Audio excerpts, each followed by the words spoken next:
जय श्री राधे, जय श्री कृष्ण। भक्तजनों, आइए आरंभ करते हैं आज की कथा। राजा सुद्युम्न मूलतः जन्म से ही स्त्री थे। उनका नाम इला था। कहा जाता है कि उनके पिता वैवस्वत मनु पुत्र चाहते थे, इसीलिए यज्ञ कराया गया। पर यज्ञ की विधि में अंतर आने से कन्या उत्पन्न हुई।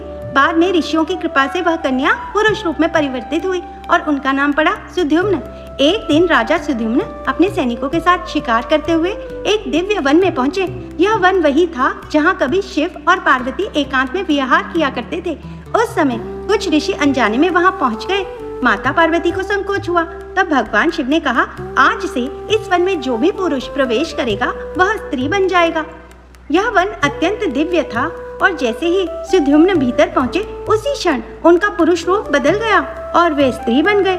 उनके साथ आए सभी सैनिक भी स्त्री बन गए। राजा अत्यंत दुखी हुए। उन्हें समझ नहीं आया कि यह कैसी लीला हुई। फिर उन्होंने कठोर तप किया और भगवान शिव से प्रार्थना की।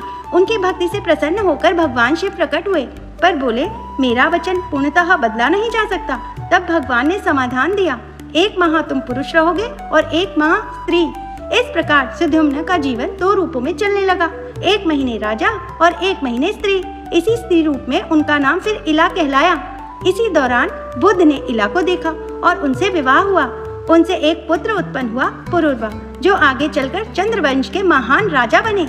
इस कथा को यह संदेश माना जाता है कि देववाणी, कर्म और भाग्य तीनों मिलकर जीवन में अद्भुत परिवर्तन ला सकते हैं।